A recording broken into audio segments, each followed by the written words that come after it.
एक देश जो आजादी के बाद समस्याओं से जूझ रहा था, दुनिया के न्यूक्लियर शक्ति के खिलाड़ियों को चुनौती देने की सोच रहा था। ये है भारत की वो कहानी जो दिखाती है सपनों को साकार करने का जुनून, लगन और हिम्मत। कैसे एक गरीब देश न्यूक्लियर ताकत बन गया, ये कहानी आपको हैरान कर देगी। तो आइए जानते हैं। Today at 15:45 hours, India conducted 3 underground nuclear tests in the Pokhran range.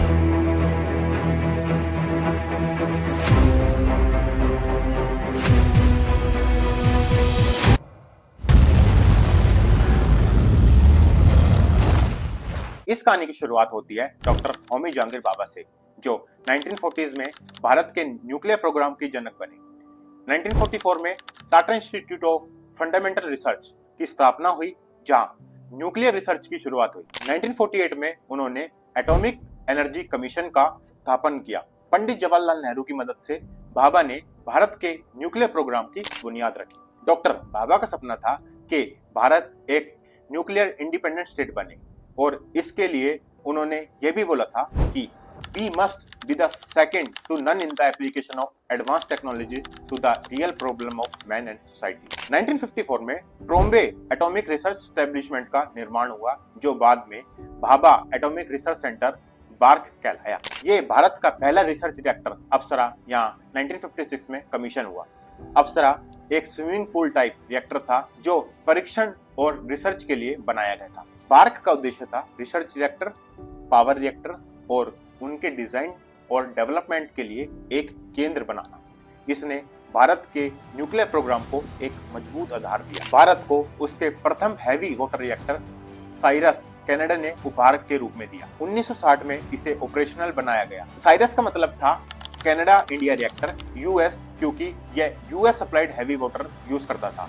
यह रिएक्टर 40 मेगावाट का था और इसने भारत के न्यूक्लियर रिसर्च को एक नई दिशा दी। साइरस रिएक्टर ही वो मध्यम बना जिसके जरिए भारत ने अपना प्रथम न्यूक्लियर बॉम्ब का फिजाइल मटेरियल पाया। यह रिएक्टर भारत के स्माइलिंग बुद्धा टेस्ट का मूल आधार बना। 1962 में भारत चाइना युद्ध के बाद भारत को अपनी रक्षा को मजबूत करने की आवश्यकता महसूस हुई। 1964 में चाइना ने अपना प्रथम एटॉमिक बॉम्ब टेस्ट किया, जो भारत के लिए एक बड़ी चुनौती थी। इससे प्रेरित होकर भारत ने अपना पहला न्यूक्लियर टेस्ट करने का संकल्प लिया।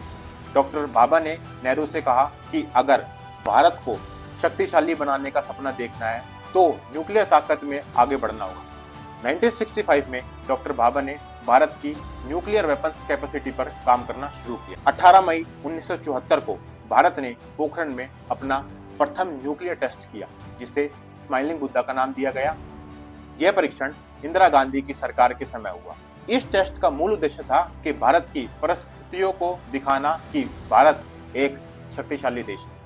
स्माइलिंग बुद्धा परीक्षण को बार्क के साइंटिस्ट राजा रमन्ना, पीके लैगनर और होमी सेतना ने लीड किया। इस टेस्ट को 7 साल की तैयारी के बाद सफलता से अंजाम दिया गया। भारत ने यह टेस्ट दुनिया से छुपकर किया, और जब परिणाम आया तो दुनिया हैरान रह गई। स्माइलिंग बुद्धा के बाद भारत पर कई अंतर्राष्ट्रीय प्रतिबंध लगे। His action threatens the stability of Asia and challenges the firm international consensus to stop all nuclear testing. America ने साफ शब्दों में धमकी दी है कि अगर हिंदुस्तान अपनी हरकतों से बाज नहीं आया तो उसे रोकने के लिए परमाणु ठिकानों पे सैनिक कार्रवाई की जाएगी। पाकिस्तान ने भी इस मुद्दे पे जोर शोर से अपनी आपत्ति जताई है। India's pursuit of a nuclear and ballistic weapons program is of serious concern. Of equal concern is its reluctance to engage in a meaningful dialogue. America और यूरोप ने भारत पर टेक्नोलॉजी और न्यूक्लियर मटेरियल बेचने पर प्रतिबंध लगा दिया। इसके बावजूद भारत ने अपना न्यूक्लियर प्रोग्राम को रोका नहीं। भारत ने अपना न्यूक्लियर नीति को 3 सिद्धांतों पर आधारित रहा।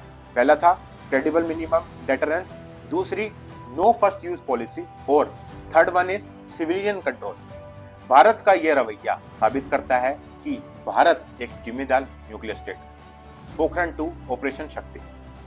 1998 में अटल बिहारी वाजपेयी की सरकार ने पोखरण में फिर से न्यूक्लियर टेस्ट किया, जिसे ऑपरेशन शक्ति कहा गया।